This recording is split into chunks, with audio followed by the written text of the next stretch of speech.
नमस्कार दोस्तों, मैं सुजीत कुमार स्वागत करता हूं आप सबका भास्कराचार्य क्लास में। फ्रेंड्स, आज की इस वीडियो में हम देखेंगे कि समष्टि अर्थशास्त्र के कुछ मूल अवधारणाएं हैं। इनके जो टॉपिक शेष रह गए थे हम उनको पढ़ेंगे। हमने पहले वीडियो में वस्तुओं का वर्गीकरण, जैसे अंतिम वस्तुएं, मध्यवर्ती वस्तुएं क्या होती हैं, इनके बीच में डिफरेंसेस, और उपभोग वस्तुएं, पूंजीगत वस्तुएं में क्या अंतर होते हैं, इन सबको हमने पहले वीडियो में पढ़ा। उपभोग व्यय की अवधारणा और घटक को भी पढ़ा। बाकी शेष रह गया हमारे 4 टॉपिक्स, और इनको हम आज की इस वीडियो में पढ़ने की कोशिश करेंगे। इन 4 टॉपिक में हम स्टॉक प्रवाह, निवेश और अर्थव्यवस्था के 4 क्षेत्र, और अंत में जो वेरी वेरी इंपॉर्टेंट है, आय का चक्रीय प्रवाह, ये वेरी वेरी इंपॉर्टेंट है, इसको हम पढ़ेंगे। ठीक है दोस्तों, चलिए वीडियो को स्टार्ट करते हैं। हमारा आज का पहला टॉपिक है निवेश की अवधारणा और घटक। फ्रेंड्स, निवेश क्या होते हैं, आइए इसे समझने का कोशिश करते हैं। निवेश से अभिप्राय पूंजी के स्टॉक में होने वाली वृद्धि से है। पूंजी का स्टॉक यानी कि जब एक उत्पादक किसी चीज़ को खरीदने के लिए पैसा लगाता है, इनकी निवेश करता है, तो उसके पूंजी यानी कि जो चीज़ वो खरीदता है उसके जो स्टॉक होता है उसमें वृद्धि होती है निवेश करने से। इसलिए इससे अभिप्राय पूंजी के स्टॉक में वृद्धि से है। ठीक है। पूंजी के स्टॉक में परिवर्तन को पूंजी निर्माण कहते हैं। पूंजी निर्माण को इंग्लिश में क्या कहते हैं? Capital formation. इसे हम नेशनल इनकम के जो चैप्टर है आने वाला है उसमें ये वर्ड काफ़ी यूज़ होगा, पूंजी निर्माण, कैपिटल फॉर्मेशन। ठीक है। ये क्या होता है? पूंजी के स्टॉक में परिवर्तन। ठीक है। जितना हमारा स्टॉक है, पूंजी के स्टॉक में परिवर्तन यानी कि आपने 2020 में कितने स्टॉक, मान लो 10% स्टॉक है, और 2020 के दिसंबर में, ठीक है, दिसंबर में कितने परसेंट स्टॉक रह गया? 12। तो कितने परसेंट की वृद्धि हुई? 2% की वृद्धि होगी स्टॉक में। तो ये हमारा पूंजी निर्माण हुआ। तो ठीक है, ये हमारा पूंजी के स्टॉक में परिवर्तन हुआ। और इसको कुछ सिंबल्स हैं, आइए हम इसे देख लेते हैं। आई, ठीक है, आई इक्वल टू में डेल्टा के, ये इसका फॉर्मूला होता है निवेश का, इन्वेस्टमेंट का। ठीक है, इसे आप याद कर लें। आई का मतलब क्या होता है इसमें, ये जो आई है इसका मतलब क्या होता है? निवेश, इन्वेस्टमेंट। के का मतलब पूंजी का स्टॉक, और डेल्टा के का अर्थ होता है वर्ष के दौरान पूंजी के स्टॉक में परिवर्तन, यानी कि एक वर्ष में पूंजी में कितना परिवर्तन हुआ, ये हमारा डेल्टा के दर्शाता है। ठीक है फ्रेंड्स, चलिए आगे बढ़ते हैं। ये हमारा टॉपिक पढ़ा हमने, और अब दूसरा टॉपिक है हमारा स्थिर निवेश और माल सूची निवेश। ये किसके हमारे 2 घटक हैं? निवेश के 2 घटक हैं, एक हमारा स्थिर निवेश और दूसरा माल सूची निवेश है ना। चलिए हम इसे पढ़ते हैं, स्थिर निवेश, माल सूची निवेश को। अब स्थिर निवेश क्या होता है? इससे प्राय एक लेखा वर्ष के दौरान उत्पादकों के स्थिर परिसंपत्ति के स्टॉक में वृद्धि से है। अच्छा, इसका अर्थ यह है कि जैसे कि स्थिर परिसंपत्ति क्या होती है? स्थिर परिसंपत्ति से हमारा अभिप्राय यह है कि जैसे कि एक उत्पादक के पास मशीनरी हो गई, है ना, मशीनरी हो गई, लैंड हो गया, जो ज़मीन है उसकी जहाँ पे वो फार्म बनाया है, तो ये इसकी स्थिर या स्थायी परिसंपत्ति है जो कि बदली नहीं जा सकती।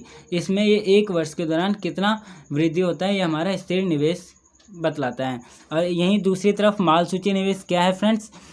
किसी एक समय पर उत्पादकों के पास जो स्टॉक होता है एक समय पर, उसमें तैयार वस्तुएं यानी कि जो अभी पूरी तरह तैयार अभी बनी है, यानी कि मार्केट में उतरी नहीं है पूरी तरीके से, ये तैयार वस्तुएं, बिना बिके वस्तुएं। और जो अर्ध तैयार वस्तुएं यानी कि जो अभी प्रोसेसिंग में है, जो बन रहा है, और कच्चा माल, सबको पता है कच्चा माल क्या होता है। ये अर्ध तैयार वस्तुएं, अर्ध तैयार वस्तुएं और कच्चा माल किस में शामिल होता है? माल सूची निवेश में। और इसी को हम क्या कहते हैं? माल सूची स्टॉक। ऐसी सूची जिसमें कि हमारे स्टॉक जो कि हमारे एक वस्तु के निर्माण में सहायता करती है, माल सूची स्टॉक कहलाते हैं सिंपल लैंग्वेज में। अब दोनों के महत्व को आइए समझते हैं। जो स्थिर निवेश है, उत्पादक के उत्पादन क्षमता में वृद्धि करता है। सही बात है। जो स्थिर निवेश यानी कि पहले की एक वर्ष में हमारा 8 मशीनें थी, ठीक है, एक वर्ष में हमारे 8 मशीनें हैं, और वहीं इस वर्ष के अंत में 10 मशीनें हो गई, 2 मशीन की बढ़ोतरी हुई, है ना। जब 2 मशीन की बढ़ोतरी हुई, उत्पादक क्षमता भी हमारा क्या होगा? प्लस में जाएगा, यानी कि बढ़ेगा। उत्पादन क्षमता, जितनी ज़्यादा मशीनें होगी उतनी ज़्यादा उत्पादन क्षमता में वृद्धि होगी। दूसरी चीज़ इसकी क्या महत्व है? जीडीपी में समृद्धि करती है। सही बात है, जितना ज़्यादा उत्पादन होगा हमारी जीडीपी उतनी ही ग्रोथ करेगी। ये स्थिर निवेश के महत्व हो गए। आइए हम मालसूची निवेश के महत्व को समझते हैं। यह उत्पादकों की आदतों की निरंतर पूर्ति सुनिश्चित करता है। ठीक है, आदत नहीं आगत है ये फ्रेंड्स, ये आदत गलत, आगत होती है ये आगत। ठीक है, यानी कि जो हमारी डिमांड है उनकी पूर्ति करता है ये मालसूची निवेश। ठीक है, और कच्चे माल के स्टॉक, ये स्टॉक है। कच्चे माल के स्टॉक से उत्पादक बाजार में अनिश्चितताओं से बचा रहता है। यानी कि जो हमारे एक बार, जैसे आप बाज़ार जाते हो, ठीक है, आप 2 दिन में बाज़ार जाते हो मान लो, ठीक है, 1-2 दिन में जाते हो, कभी आपको आलू 10 रुपये किलो मिला, कभी 12 रुपये किलो। यदि आप वही 10 दिन के लिए आलू आप 10 रुपये किलो खरीद के रखोगे तो आपको आगे जो बाज़ार की जो कीमत है उसकी जो अनिश्चितताएं हैं उनसे आप बचे रहोगे 10 दिन के लिए। तो यही करते हैं उत्पादक क्षेत्र वाले, यानी जो कच्चा माल होता है एक साथ खरीद के रख लेते हैं, और ताकि बाज़ार की जो अनिश्चितताएं, जो हमारे मूल्य घटते बढ़ते रहते हैं, उनसे उन्हें कोई परेशानी ना हो। ठीक है फ्रेंड्स, ये थे हमारे मालसूची निवेश। चलिए हम और आगे पढ़ते हैं। अब हमारी आती है मूल्य ह्रास की अवधारणाएं। फ्रेंड्स, ये मूल्य ह्रास क्या होता है, डेप्रिसिएशन क्या होती हैं, आइए हम इसे समझते हैं। डेप्रिसिएशन से जो हम मूल्य ह्रास की अवधारणाएं से अभिप्राय एक सामान्य टूट फूट की वस्तु या आकस्मिक हानि की यानी कि आपने अच्छे से रख रखाव नहीं किया और टूट गया, ठीक है, उसमें कोई क्षति हो गई। और तीसरा हमारा प्रौद्योगिकी या मांग में परिवर्तन, यानी डिमांड में परिवर्तन कारण मूल्य में कमी होने वाली हानि है। अच्छा, जैसे कि मैं समझाता हूँ इसे सिंपल सा लैंग्वेज में। आपने मार्केट में एक MI का फ़ोन ख़रीदा, ये आपने शुरुआती दाम 10,000 में ख़रीदा। अब आप इसकी जो टच स्क्रीन है काम नहीं कर रही है, आप इसे बेचना चाहते हो, तो आप कितने में बेचोगे, यानी कि टूट फूट हो गई, इसमें हानि है ना। तो आप इसे कितने में बेचोगे, हाफ रेट में, यानी कि 5,000 में बेचोगे। जब आप 5,000 में बेचोगे तो आपको कितना का नुकसान होगा, -5,000 का नुकसान हुआ। तो आपका ये -5,000 क्या है, ये मूल्यह्रास यानी कि डेप्रिसिएशन है, या आपको हानि हुई। यहीं पे ये बता रहे हैं कि इन सब आकस्मिक टूट फूट हानि या फिर मांग में परिवर्तन कारण जो मूल्य में, प्राइस में जो कमी आती है वो हमारी मूल्यह्रास कहलाती है।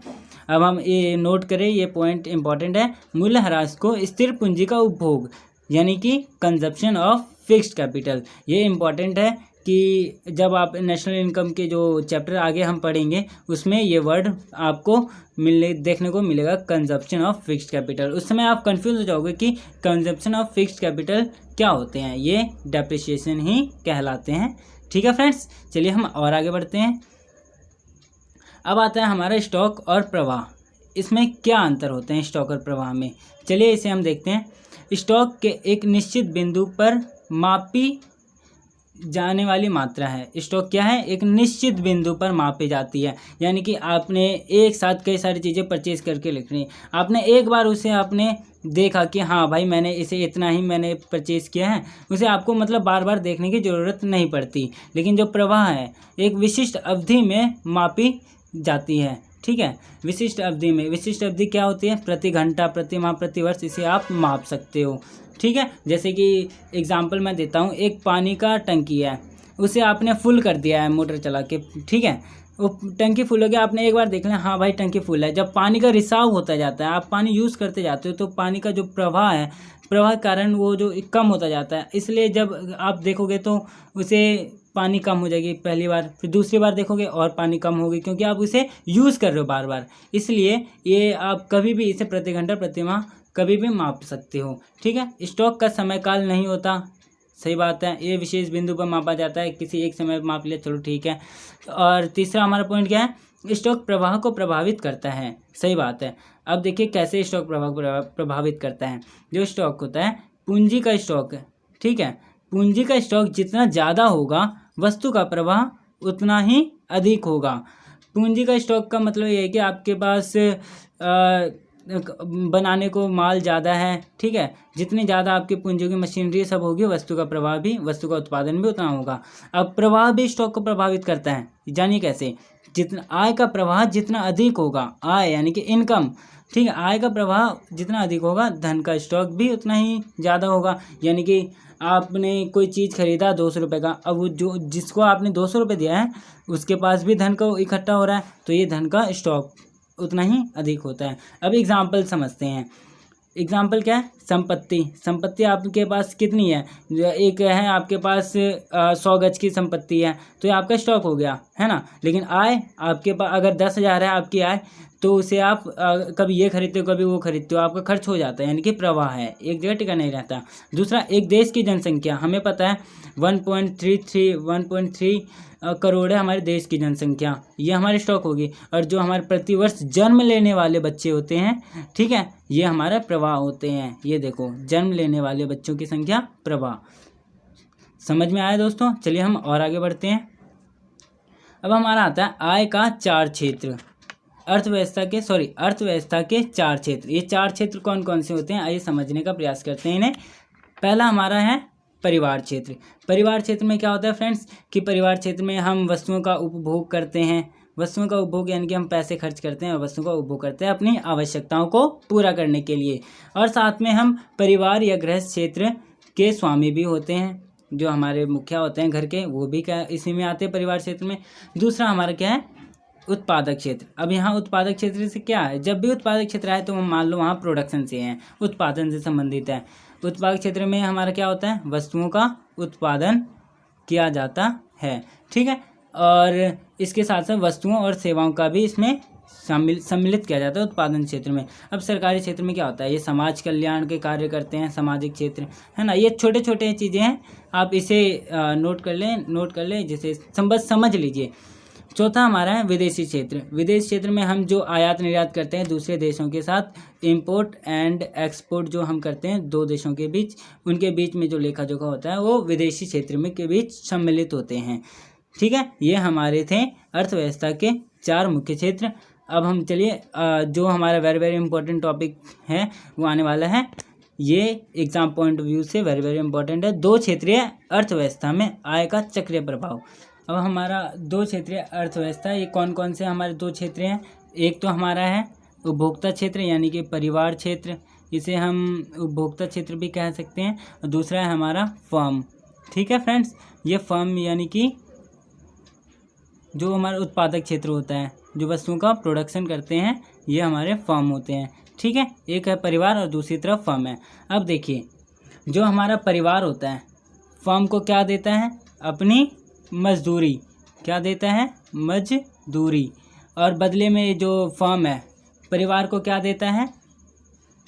इनकम, आय देती है, यानी सैलरी देती है परिवार को। एक तरफ जो परिवार है अपनी मजदूरी फर्म को दे रहा है, दूसरी तरफ फर्म अपने मजदूरों को आय दे रही है। अब दूसरी तरफ यही देखिए, जो हमारे फर्म है, फर्म परिवार को क्या मुहैया कराता है? यानी कि जो प्रोडक्शन होता है परिवार ही यूज़ करता है, उपभोक्ता ही यूज़ करते हैं। उपभोक्ता क्षेत्र यानी कि वस्तु, गुड्स एंड सर्विस, अपनी वस्तुओं और सेवा प्रदान करता है परिवार क्षेत्र को। बदले में परिवार क्षेत्र क्या करता है? ये जो गुड्स एंड सर्विस के लिए पेमेंट करता है, यानी कि मुद्रा दान में देता है। मुद्रा दान में तो नहीं देता, मतलब कि जो उसका मूल्य है गुड्स के वस्तु का, उसे फर्म को पे करता है। यानी कि ये आय का जो चक्रीय प्रवाह है, यानी घूम फिर के जो एक आय है, एक परिवार का आय है, घूम फिर के उसी के पास आ जाता है, ठीक है। ये देखिए, एक और बार समझाता हूँ। परिवार क्षेत्र अपनी मजदूरी देता है, बदले में क्या देती है? फर्म उसको आय प्रदान करती है। अब उसी आय से क्या होता है? ये मुद्रा फर्म को देती है ताकि फर्म उससे गुड्स वस्तु दे सके उपभोग करने के लिए, ताकि परिवार की जो आवश्यकता है उसको पूरी किया जा सके। बदले में ये हमारा आय का चक्रीय प्रभाव घूम फिर के इन्हीं 2 क्षेत्रों के बीच में आ जाता है। इसे 2 क्षेत्रीय अर्थव्यवस्था का चक्रीय प्रभाव कहते हैं। फ्रेंड्स, अगर आपको अच्छी लगी मेरी वीडियो तो प्लीज़ लाइक करना ना भूलें, ठीक है। जय हिंद दोस्तों।